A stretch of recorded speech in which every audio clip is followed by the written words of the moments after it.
Let's learn how to tan any small pelt. We're going to be demonstrating how to tan a marten that I trapped earlier this year. If you've been looking for a comprehensive guide on how to tan a pelt, this is the guide you have been looking for. It does require a little bit of time and startup materials, really just about $100 worth of things that you're gonna have to purchase, but you might as well commit to this if you want it to come out right. And I promise that if you follow this guide, you will do this successfully. So let's get into it. These are two pelts that I have tanned using this method. One is a marten. This is a mink, so it can be done to any pelt. This is a fur-on tanning method. It will produce a soft, supple pelt with a velvety feel. Just to show you how soft and supple this pelt is, I turned it the other way, totally inside out, and now we'll turn it back the other way. The very first thing you're gonna need that is critical, that you can't skip, is a really good pH reader. This is a digital pH reader. There's a bunch of different types of these. You can get them on Amazon, but you don't want test strips. You need a really good pH reader. You're also going to need several gallons of distilled water. I'd say get five gallons of distilled water. You're also going to need several pounds of salt. 1 pound of salt for every gallon of distilled water. So if you get 5 gallons of distilled water, get 5 pounds of salt. And it's better to get non-iodized salt if you can. Iodine is a dietary ingredient that is not needed for the tanning process. Avoid it if you can. We also need baking soda, several pounds of baking soda. And the last thing that you're gonna need, besides a bucket or pail to actually do all of this in, is some sort of decent, strong acid. This is 10% hydrochloric acid. This is an extremely dangerous acid, probably totally overkill. You could get away with doing this with citric acid or really any type of acid you can find. We'll be talking more about that later. So if you're kind of confused about the acid part, don't worry for right this minute. That's what you're going to need for the tanning process itself. I want to briefly go over the tanning process before we begin. The first step is to skin, flesh, stretch, and salt the pelt. We've already done all that, so we're actually starting at step number 2. But I do want to say, it's okay if you didn't salt the pelt. The salting is really just extra insurance that the hair isn't going to slip in step number 3. It helps dry it out and kill any bacteria right off the bat, but it's not entirely necessary. Next, we're going to wet and relax the pelts, basically just to get them less stiff before we put them in our pickle bath. Step number 3 is definitely the most critical part of the tanning process that I feel is not explained well on YouTube. We need to prepare a pickle bath, which is an acidic solution of salt water. So a pickle bath is really just 1 pound of salt to 1 gallon of distilled water. In any volume you choose, as long as the pelt is fully soaking in water. And then an acid must be added to lower the pH between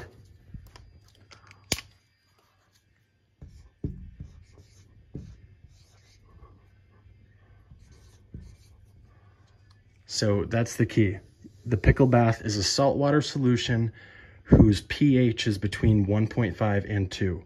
And it needs to stay in there. So that's where the acid is going to come into play. The pickle bath is going to kill any bacteria and break down the pelt so that the fibers are actually going to be ready to break when you stretch it. That's the most important step and the longest step. Step number 4 is to neutralize the pelt for 20 minutes. So that's after the pelt has soaked in its pickle bath for 2 to 3 days. And step number 4 is really just to bring the pH back up to normal. That's where the baking soda comes into play. 1 pound baking soda to 1 gallon of distilled water. Step number 5 is to drain the pelt and wring it out. Step number 6 is to work the pelt dry. So this step is also a laborious step along with step number 3. Step number 6, really you have to work that pelt for hours until it dries. You have to stretch it and break the fibers, and it might even be rough on your thumbs. I feel like it's given me arthritis tanning my last mink, but that's what to expect. Step number 7 is to apply tanning oil.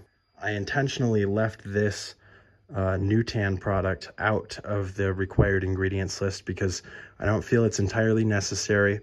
I think this is an optional step, but it will definitely lead to a more soft and supple pelt.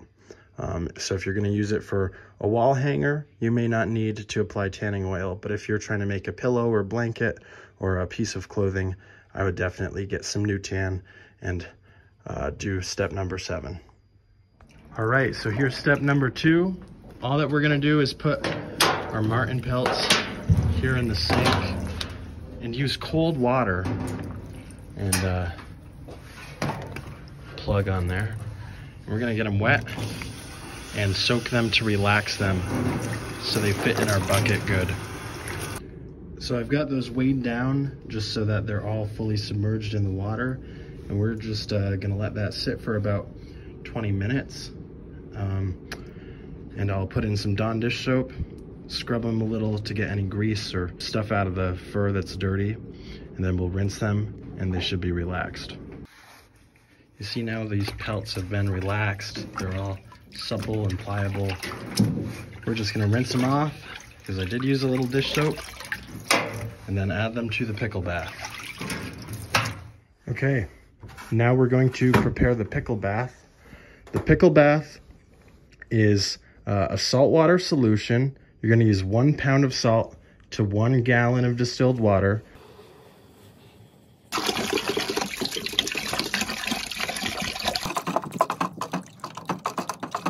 Stir until all of the salt dissolves. Okay, now that the salt has fully dissolved, I have my pH reader suspended, reading the pH of that water. I've poured some hydrochloric acid into this little small beaker, and this is an important step of your pickle bath preparation. What we're going to do is prepare a titration, which means you are lowering the acidity to a certain level. We don't really know how much acid it's going to take to do that because I don't know what type of acid you're using, and the pH of the water you use is probably going to vary. We need the pH to be between 1.5 and 2. If you go lower than 1.5, you could ruin the pelt. If you let it go above 2, it's not going to work and the hair might pull in the water. So this is very important. We're going to watch that carefully to make sure it goes between 1.5 and 2. What we're going to do is add a very small amount, using whatever tools you have, add a very small amount of acid to your solution. Stir it and check the pH until it falls to that level. So we're just going to kind of stir that in there and see how that acid affects the pH. You see it just went down. We're already at 3.17. So hydrochloric acid is a very volatile acid. It's very strong. So if you're using something like citric acid, you're going to need a lot more. That's where the pH meter really comes in handy. Okay, we're going to add a little bit more.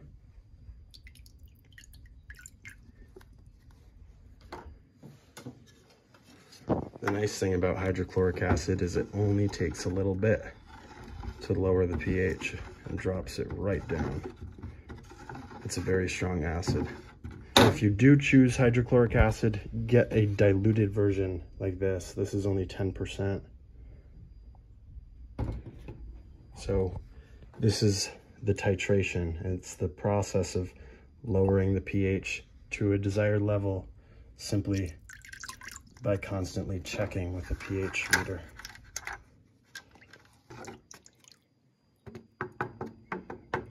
We're getting very close, as you can see. 2.06.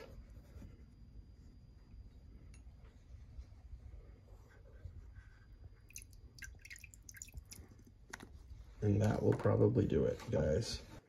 Yep, it's already starting to fall.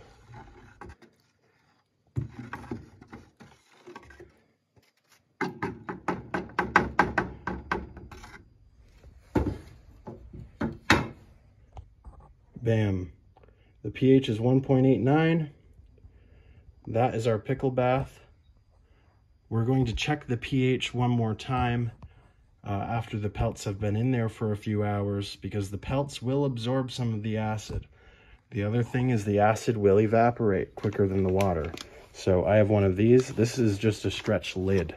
If you have a lid for your bucket, that's ideal, unless you're going to be checking the pH pretty much every 6 hours and adding acid.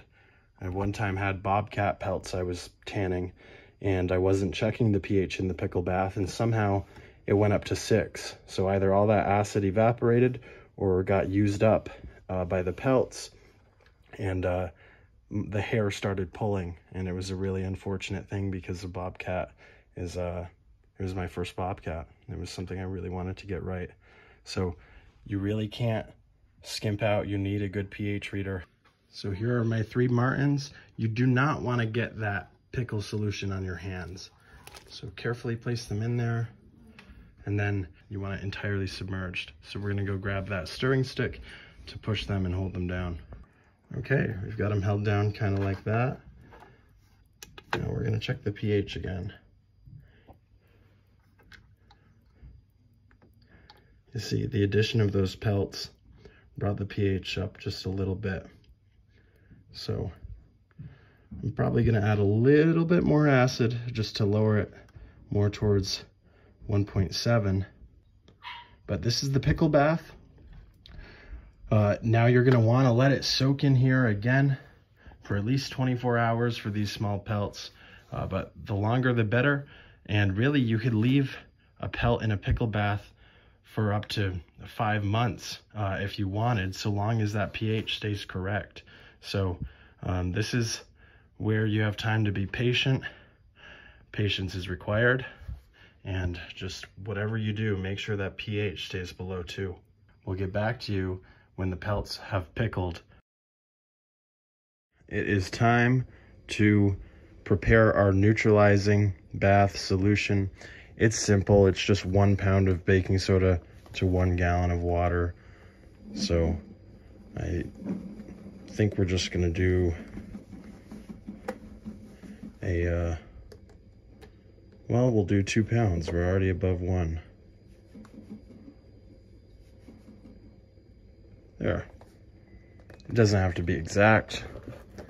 2 pounds of baking soda. And we'll add 2 gallons of water to that.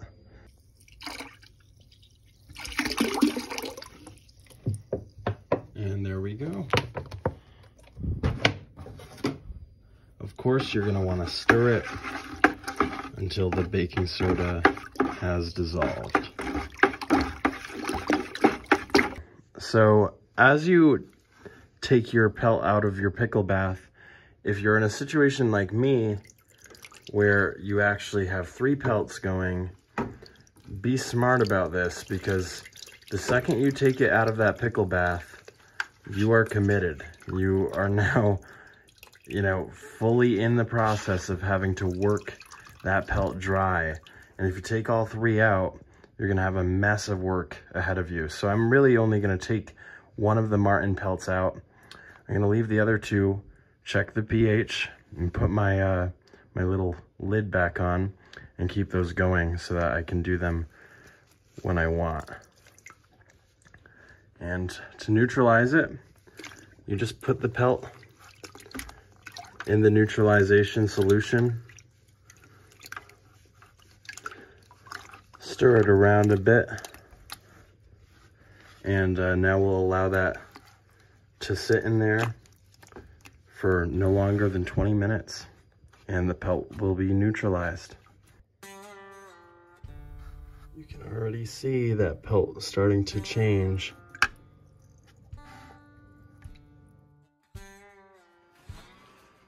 This step is pretty straightforward. We are just wringing out the pelt and getting all that excess moisture out of it. So get a good pair of gloves when you work with any of this stuff.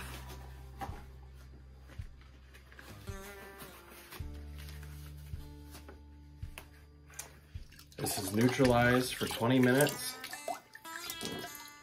All that we're going to do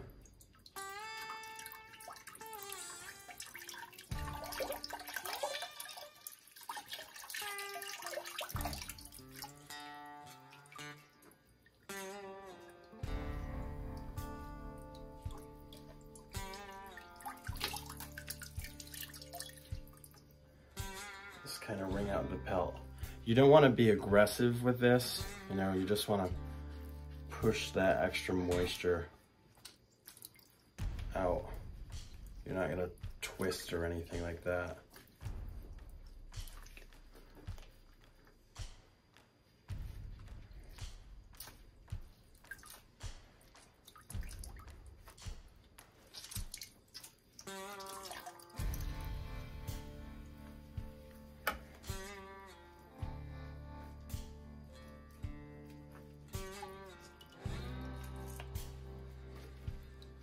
Okay.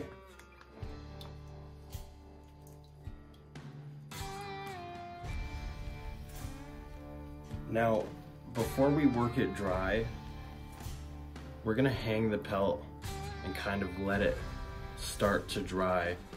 Once it's tacky, but not soaking wet, like, you know, this is currently soaking wet, we want that to kind of go away, and we just want the pelt to be tacky. And once it's tacky and still extremely flexible and relaxed, that's when we're gonna start working it dry and stretching it and breaking those fibers.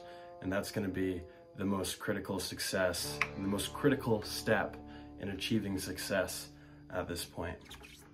You may find it helpful to put it back on the stretcher board to help it get tacky so that you can get going.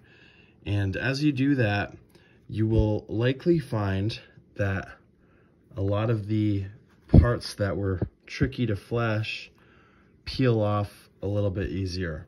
So as I get ready to start working the pelt, I always kind of go through and peel off excess fat or meat, anything that you didn't get before.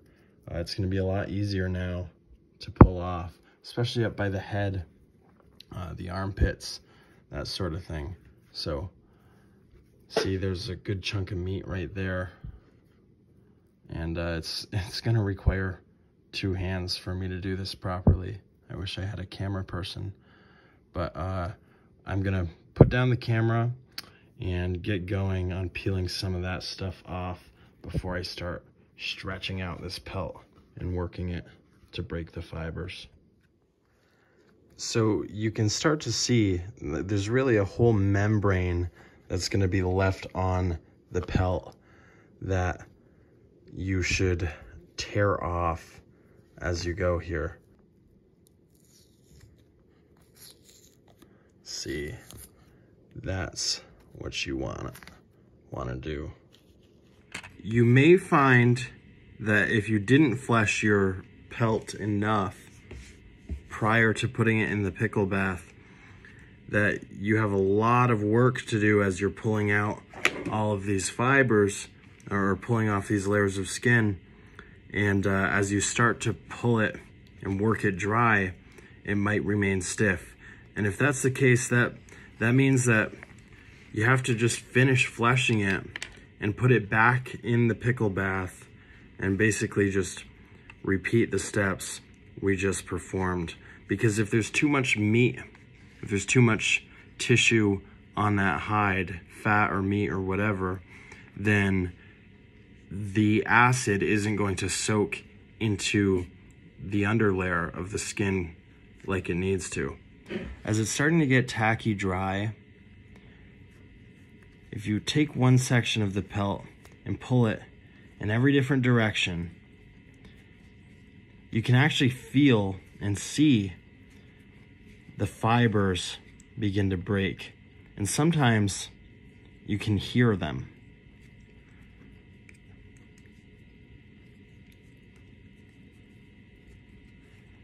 And you'll actually start to see that the texture of this pelt almost turns to leather right before your eyes. I'm gonna be quiet just so you can listen to see if we can hear any of those fibers breaking.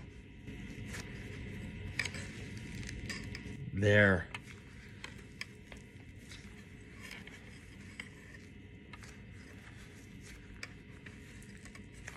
Yep.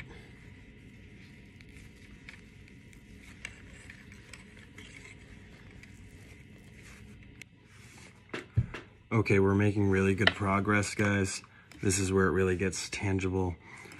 One little trick, I like to stuff the inside of the pelt with paper towels because it will actually dry out the fur a little bit quicker, which to me helps kind of facilitate this process in some way.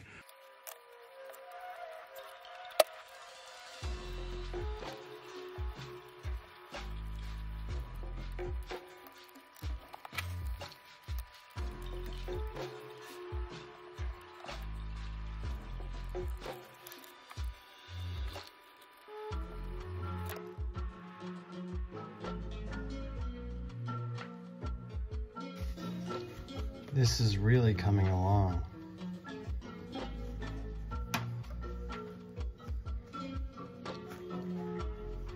That's what it looks like. And break down those fibers.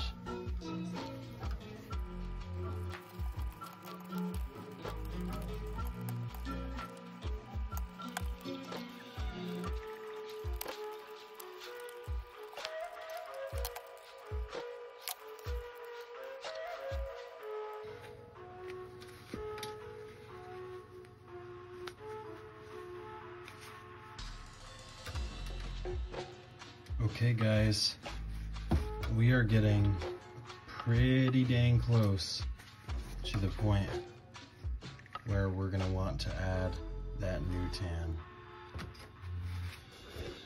We're almost finished. Our marten is really almost leather now. You can see that as you break those fibers and as this dries, it turns a bright white color. So that's all good news. What we're going to do is now step number 7, our final step. We're going to apply our new tan. I'm gonna put the marten pelt back over this little stretcher board, but I'm just gonna use that to keep its shape as I rub the new tan into the pelt. And that's just gonna lock in the moisture. It's gonna keep it from getting stiff as it dries. It will stay soft and supple like this. And I'm really excited. I think this came out well, but it's not quite finished. I'll apply the new tan, show you how I do that, and then we'll take a look at the finished product. So you're gonna apply the new tan. And that was a little more than I intended to pour. So I'll work it around the back side of the pelt. Be very careful not to get it into the hair. It's kind of annoying to get out.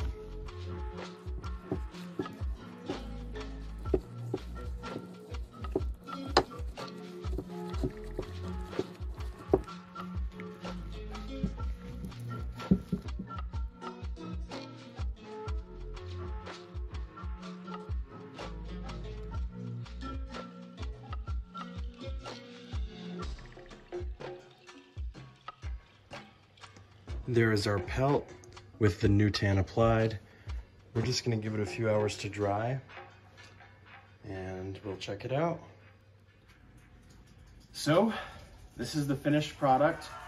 I've turned it so the fur is out. I brushed it out a bit, but just to show you guys, it really came out great.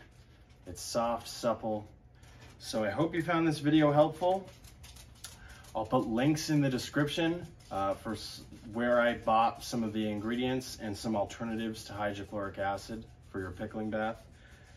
But thank you for watching. Please subscribe. This is the 80K Trapper. My name is Garrett, and I appreciate it.